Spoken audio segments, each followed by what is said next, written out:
गाना आया था वोमिट ऑन पेपर। जी तो गाने की लाइनें थी, भगवान रंग अगर मेरे भगवान राम ने नहीं पैरा होता, भगवान की कसम मैं बाबे बहुत कूटदा। जो कि उस गाने का मतलब कुछ लोगों ने विरोध किया, कुछ लोग उसके समर्थन में भी आए। तो आपका इसके बारे में क्या कहना, क्या ये लाइन सही है? देखो, मैं तो सबसे एक ही बात कहना चाहूंगी, जो गाते हैं, जो इस देश में प्रचार करते हैं, वो सनातन के प्रति अच्छा प्रचार करें। आप कौन से ब्यूटी पार्लर में जाते हो? हमारा ब्यूटी पार्लर थी कैंसर की पेशेंट थी, तो जी वो आपके दरबार में आने से ठीक होगी? मेरे दरबार में नहीं जी, ये तो माता रानी का दरबार है, मेरा कोई दरबार नहीं है। मेरे की बात करो आप, मेरा तो शरीर भी नहीं है। क्या मेरा शरीर है? ये नहीं, ये मेरा शरीर नहीं है। अपना कुछ भी नहीं है, यही तो मेन बात है। अपना क्या है? अपना कुछ नहीं है। क्या करता है मेरा? मेरा कुछ नहीं है या तेरा? अपना कुछ नहीं है, सब परमात्मा का दिया हुआ है। ओके। संसारवाणी न्यूज देखने वाले सारे दर्शकों ने संजय कोस को नमस्ते, प्रणाम, सत श्री अकाल, सलाम अलैकुम, राम राम सारे। हाल फिलहाल की जो आप तस्वीरें देख रहे हैं, पांडु पिंडारा से आप तस्वीरें देख रहे हैं, जो कि जींद जो मेन बस स्टैंड है उसके सामने से ही 100 मीटर की दूरी पे पांडु पिंडारा है, और तीर्थ स्थल भी है जो कि सुर्खियों में है, और देश विदेश से लोग यहाँ पे अपनी आस्था और श्रद्धा के अनुसार भी आते हैं। कुछ लोग टूरिस्ट के तौर पे भी यहाँ पे आते हैं। और प्राचीन काल में यहाँ पे पांडवों की जो वो रही है, यहाँ पे बताया जा रहा है कि रहना सहना भी उन्होंने पांडवों ने भी यहाँ पे किया है। और आज फिर से एक बार फिर पांडु पिंडारा के अंदर एक चर्चित चेहरा, चर्चित शख्सियत, वायरल साध्वी कमलदीप दीदी जी, जो कि आपके मोबाइल स्क्रीन पे आप देख रहे हो, तो हम इनसे तमाम बातें करेंगे। जो कि आज तक आपने इनकी वीडियो देखी होगी, जो झाड़ा लगाती हैं और श्रद्धालु आते हैं, तो उस दौरान वो काफी बातें नहीं हो पाती। जो अंदर खाते की जो बातें हैं वो आप और हम आज करेंगे बैठ के, और बिल्कुल ध्यान से सुनिए शुरू से लेकर आखिरी तक। और आपके इसके बारे में क्या कुछ विचार रहेंगे, क्या क्या आपके के बारे में, आपका इस वीडियो के बारे में और साध्वी जी के बारे में, या फिर हमारी जो बातचीत है, जो कोलैबोरेशन है, उसके बारे में क्या कुछ आपके ख्याल है, ये कमेंट सेक्शन में हमें जरूर बताइए। जी साध्वी जी नमस्कार। हाँ जी, राधे राधे, जय गौ माता की, राम राम सभी भक्तों को। जी साध्वी जी, जो आप आज के दिनों में काफी एकदम से सोशल मीडिया के ऊपर सुर्खियों में है, वायरल है, इसका रीजन और वजह क्या है? ये तो माता रानी का चमत्कार है और भक्तों का प्यार है माता रानी के प्रति जी। उसका ही सब ये जो आप देख रहे हो, जो रस देख रहे हो, उनकी आस्था देख रहे हो तीर्थ के प्रति जी। उनका बहुत ज्यादा प्रेम है भक्ति के प्रति, सनातन के प्रति। इस कारण से ये सब हो रहा है और आगे भी ऐसे चलता रहेगा। भक्तों का प्यार मिलता रहेगा हमें भी, और वो माता रानी से इस दरबार से जुड़ने का प्रयास कर रहे हैं। उनकी भावना आश्रम के प्रति, तीर्थ के प्रति, मेरे प्रति बहुत ज्यादा प्रेम है भक्तों का भी। जी। अच्छा, जो आप मतलब आपने भगवान धारण किया, तो किस उम्र में आपने भगवान धारण किया, और इससे पहले जो आपकी जीवन शैली है वो किस तरह की आपने व्यापन की? जी, मेरा बचपन हमेशा भगवान के प्रति रहा है, आस्था के प्रति रहा, सनातन को धरती प्रति रहा है जी। और दूसरी बात, मेरा परिवार एक ऐसा परिवार रहा जो परमात्मा की भक्ति करता रहा है। मेरे दादाजी सभी परिवार वाले ऐसे रहे हैं जो भगवान में आस्था रखते थे, सनातन में आस्था रखते थे। और शुरू से हमें ये बताया गया है कि हमारे लिए क्या अच्छा है और क्या हम करने के लिए आए थे, हमने क्या करना है। तो उस जीवन से हमें सीखने को मिला कि हमने इस जीवन में करना क्या चाहिए। जैसे मैं आपको छोटा सा उदाहरण दूं, जिस गांव में मैं इतनी बड़ी हुई पड़ी, जिस घर में जो आपकी जन्मभूमि है, जन्मभूमि जहाँ पे मैंने जन्म लिया, वहां पर मेरे पिताजी डॉक्टर थे।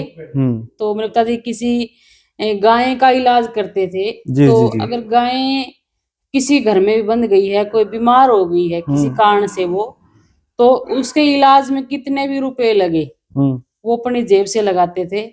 जिसकी जो मालिक है, जिसकी गाय है, उससे पैसा नहीं लेते थे। तो वहां से हमें सीखने को मिला कि हमें इस देश की सेवा करनी चाहिए, गौ माता की सेवा करनी चाहिए। दूसरी बात, गाय की नहीं, कोई भी प्राणी है, बेजुबान प्राणी है कोई भी। इतना बड़ा उदाहरण मैं आपको दे रही हूँ गाय का, आप सोचो कि गौ माता का ही करते होगे। इतना भी नहीं, इससे ही और ज्यादा मैं बताना चाहूँ, अगर किसी का पशु मर गया, जिसको हम बोलते भैंस, अगर भैंस मर गई, चाहे उसके ऊपर 1 लाख या 2 लाख की दवाई लग गई अपने जेब से, तो मेरे पिताजी का गांव में रिकॉर्ड था कि अब भैंस मर गई तो उसे दवाई लगी अपने पैसे से, तो वो पैसे नहीं लेते थे मालिक से। कहने का मतलब ये है कि अगर किसी का पशु बीमार है, लंबे समय से बीमार है और उसका ट्रीटमेंट चल रहा है, और उसी ट्रीटमेंट के दौरान अगर उस पशु की मृत्यु हो जाती है, और जो डॉक्टर की फीस होती है, जो दवाइयों का जो खर्चा होता है, वो इसके पिताजी जो करते थे काम, जो डॉक्टर या काम करते थे, उन्होंने मतलब उस व्यक्ति से पैसे नहीं लिए जिसका वो पशु मर गया, जिसका ट्रीटमेंट कर रहे थे। हमारे परिवार में बात चलती रहती थी, काफी बार होती रहती थी कि अपने परिवार है कैसा चलेगा, आप मजदूर व्यक्ति हो, बच्चे पढ़ते हैं, इतनी महंगाई है, कैसे होगा। तो मेरे पिताजी की इतनी आस्था थी भगवान के प्रति, उनका ये कहना था कि जो कुछ करेगा परमात्मा अच्छा करेगा, हम संसार में गौ माता की, बेजुबान प्राणी की सेवा नहीं करेंगे तो कौन करेगा। तो वहां से मैसेज हमारे अंदर गया कि हमें देश की सेवा करनी चाहिए। और दूसरी बात मैं एक और बताना चाहूंगी, ये सेवा मैंने नहीं, आप सबको भी करनी चाहिए।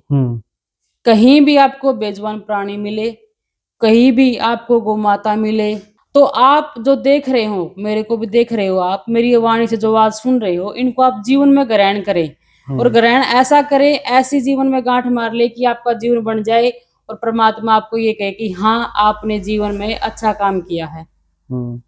जहां से हमने जीवन में इतनी अपने माँ बाप से सीख ली है, वहां से हमें संस्कार मिले हैं, और ये संस्कार आज हमारे काम आ रहे हैं।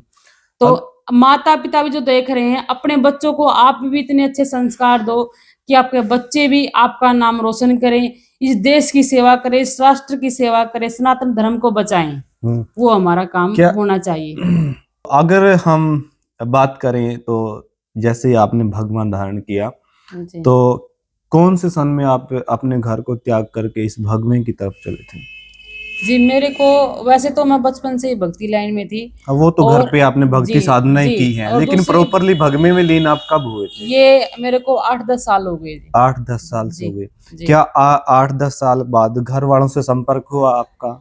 नहीं, जैसे कि संपर्क की तो आप बात कहो, ऐसा है, वो जिन्होंने मेरे को जन्म दिया वो भी मेरे पूजनीय है, जिन्होंने इतना अच्छे से मेरे को पालन पोषण किया, इस जीवन को मेरे को अच्छा बना करके इस जीने का तरीका बताया। तो उनसे भी मेरी ऐसी कोई भेदभावना नहीं है कि मैं उनको मानूं नहीं, उनको कहूं नहीं।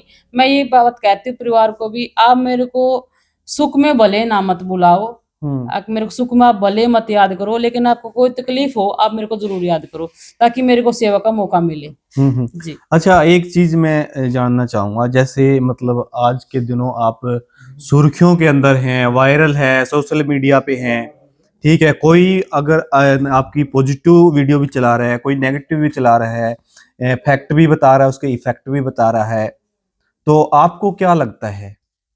नहीं, मैं तो लगता तो मेरे को यही है कि कोई भी अच्छा है वो भी मेरे लिए बहुत अच्छा है, जो मेरे बारे में कोई भी बुरा बोलता है या गलत, अब वीडियो की बात करें, कोई वीडियो बुरी बनाता है तो उसके लिए भी मैं बुरा नहीं मानूंगी। मैं तो सब माता रानी से, सभी देव देवताओं से प्रार्थना करूंगी कि उनके घर में सुख शांति आए, उनके जीवन में हमेशा खुशी का दीप जगता रहे, और ऐसी प्रार्थना मैं करूंगी कि वो जीवन में कभी भी बीमार ना रहे, कभी भी दुखी ना हो, जीवन में कभी भी निराश ना हो जी। अच्छा, मैं एक क्वेश्चन मेरा आपसे ये रहेगा, आप कौन से ब्यूटी पार्लर में जाते हो? हमारा ब्यूटी पार्लर तो भक्ति लाइन का है हमारा, ऐसे क्योंकि देखो ये क्वेश्चन मैं क्यों कर रहा हूँ, जो शनिवार के दिन आप यहाँ पे दरबार लगाते हो, झाड़ा लगाते हो जी। इसी दरबार में, इसी भीड़ में एक लेडीज थी जिसने ये बोला कि ये आज झाड़ा लगा रही है, लोगों को वो गुमराह कर रही है, लेकिन ये कल को ही आप देख लेना 10,000 रुपए का मेकअप करवा के आती है। तो इसीलिए मैं पूछ रहा हूँ, ऐसा कौन सा ब्यूटी पार्लर है वो जहाँ 10,000 का मेकअप आप? वो 10,000 में नहीं, वो तो अनमोल है। वो 10,000 में नहीं है जी, वो अनमोल है, और वो आप भी ले सकते हो। वो मैं नहीं, जो मेरी बहनें देख रही हैं, जो मेरे भाई देख रहे हैं, जो मेरे माता रानी के भगत देख रहे हैं, वो मैं नहीं, आप भी उसका लाभ उठा सकते हो। वो लाभ उठाने के लिए आपको वक्त निकालना पड़ेगा, अपनी आत्मा को देखने के लिए, आत्मा को पहचानने के लिए आपको ध्यान और भजन जो आपको गुरु शिक्षा दे उसके ऊपर आपने चलना पड़ेगा। वो चमक, वो तेज तब आपके चेहरे के ऊपर आएगा, वो नूर आपको दिखेगा जी। अच्छा, मैंने सुनने में आया था एक ताजा अपडेट ये थी कि भी मतलब कोई लेडीज थी जिसको मतलब लंबे समय से प्रॉब्लम थी, कैंसर की पेशेंट थी, तो जी वो आपके दरबार में आने से ठीक होगी? मेरे दरबार में नहीं जी, ये तो माता रानी का दरबार है, मेरा कोई दरबार नहीं है। मेरे की बात करो आप, ये मेरा तो शरीर भी नहीं है। क्या मेरा शरीर है ये? नहीं, ये मेरा शरीर नहीं है। अपना कुछ भी नहीं है, यही तो मेन बात है। अपना क्या है? अपना कुछ नहीं है। क्या करता है मेरा? मेरा कुछ नहीं है या तेरा? अपना कुछ नहीं, ये सब परमात्मा का दिया हुआ है और वही कर रहा है, मैं कुछ नहीं कर रही। सब कुछ करता है भगवान, करता है माता रानी, करती देवी देवता करता। अब हम कुछ नहीं कर सकते। आप सोचो कि मैं भगवान नहीं, मैं भगवान नहीं हूँ। जी। बहुत से भगत कहते हैं साध्वी जी हम आपको भगवान मानते हैं, हम आपसे ये कहना चाहते हैं, वो करना चाहते हैं। मैं कहती हूँ मैं जैसे आप हो वैसी ही मैं हूँ, जैसे आप हो वैसी ही मैं, ऐसी कोई बात नहीं है। जी अच्छा साध्वी जी, मेरा लास्ट और आखिरी क्वेश्चन है ये, जी ठीक है, क्योंकि काफी लंबा चला जाएगा इंटरव्यू नहीं तो। जी जी आखिरी और लास्ट क्वेश्चन है, एक पिछले दिनों एक गाना आया था वोमिट ऑन पेपर, जी तो गाने की लाइनें थी, भगवान रंग जे अगर भगवान राम ने नहीं पैरा होता, भगवान की कसम मैं बाबे बहुत कूटदा। जो कि उस गाने का मतलब कुछ लोगों ने विरोध किया, कुछ लोग उसके समर्थन में भी आए, तो आपका इसके बारे में क्या कहना, क्या ये लाइन सही है? देखो मैं तो सबसे एक ही बात कहना चाहूंगी, जो गाते हैं, जो इस देश में प्रचार करते हैं, वो सनातन के प्रति अच्छा प्रचार करें, जिससे हमारे छोटे छोटे बच्चे, छोटे छोटे हमारी बहनें भाई, हमारी माताएं उसे सीख लें और जीवन में उनका जीवन बने, वो आपको याद करें, ऐसा आप प्रचार करें, ये मेरा कहना है। अंत में जो आपको देखने वाले हैं, चाहने वाले हैं और जो आपके दरबार में आना चाहते हैं, उनको आप क्या दिशा निर्देश दोगे, क्या मैं मैसेज देना उनको एक चाहोगे? ही संदेश दूंगी, आप जो मेरे को देख रहे हैं, आप प्रतिदिन हर रोज गौ माता के लिए 2 रोटी जरूर निकालें और अपने हाथ से सुबह स्नान करके गौ माता को रोटी सुबह सुबह आप रख करके जरूर दे। जय गौ माता की, जय श्री राधे, प्रणाम जी, नमस्ते जी। तो साथियों, जैसा कि आपने देखा और सुना शुरू से लेकर आखिरी तक, ये थी हमारी वार्तालाप। आपका इसके बारे में क्या कुछ कहना है, क्या कुछ सुझाव है, एक सभ्य कमेंट के माध्यम से हमें जरूर बताइए। मिलते हैं किसी नेक्स्ट वीडियो में, तब तक के लिए नमस्ते, प्रणाम।